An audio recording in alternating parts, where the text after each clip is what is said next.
So I met Louie at Bow Wow brunch in the morning, and I just fell in love with this face. And he needed somebody. And then Louie came home with us that night.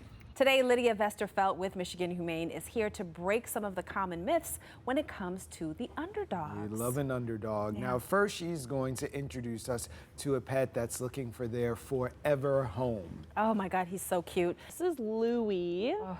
Louie is around 7 years old. He came to us after he was unfortunately attacked by a dog. Oh. Jason and Betsy Zobeltar in Huntington Woods. We live in Huntington Woods. So I'm Betsy, and I've been working for Michigan Humane about two years and a couple of months. So I work on the philanthropy team. I manage the grant program at Michigan Humane. And part of the philanthropy team is working the Bow Wow brunch, which is where I first met.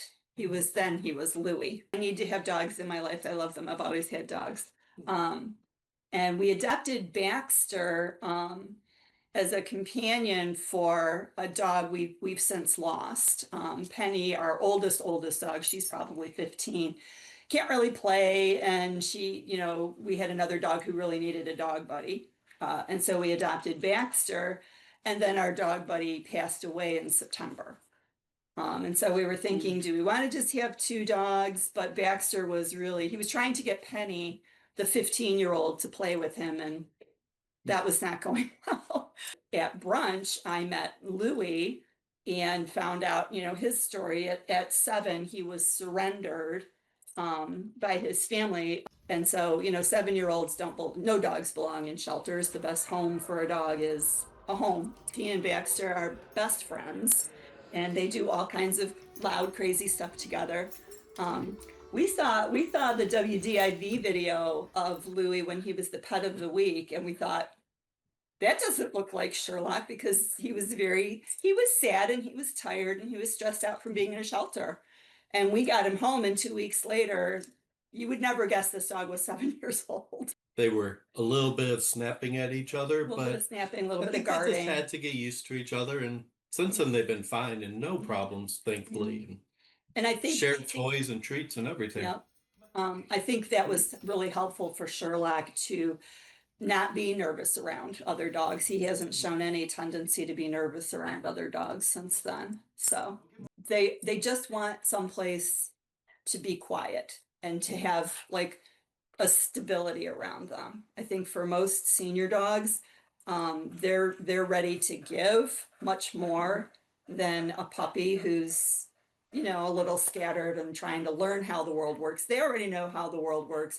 They just want someplace where they can relax. Sherlock took about 2 weeks, I think, to decompress, where he just kind of wanted to curl up on the couch all the time. And I was like, yeah, I can live with that. And then he and Baxter started playing. I'm like, oh, this is a senior dog, but they have plenty of energy. They have plenty of lengthy walks. He needs a good long walk where he can smell every blade of grass. And he and Baxter, they will romp half an hour at a time. To be fair, Sherlock usually gives in first and goes and takes a nap because he is 7. But if folks are thinking that a senior dog isn't going to fit into an active lifestyle, that's not the case at all. That we have not found the senior dogs we've adopted to be anything but lots of fun, still real active. Our word to folks who are considering a senior and are maybe hesitant, they have plenty of life left in them. They're a nice calming distraction from the world around us and everything going on. Well, I mean, they are just knowing that we're giving them a house where they are loved, and there are toys and there are snacks, and that's what every dog deserves, and cats too. We're just not real cat people. There are thousands of dogs that need homes, and but there are families that can really benefit from the structure, the unconditional relationship that you have with a dog, particularly a dog who's had some rough spots in their life. The gratitude of a dog after coming out of a shelter or a kind of not great stray situation or something, they just seem like, thank you for bringing me into your home.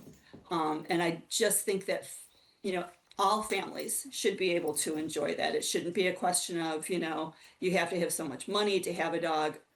There's a dog for every family. And it's my hope that, you know, more dogs find their way home every year.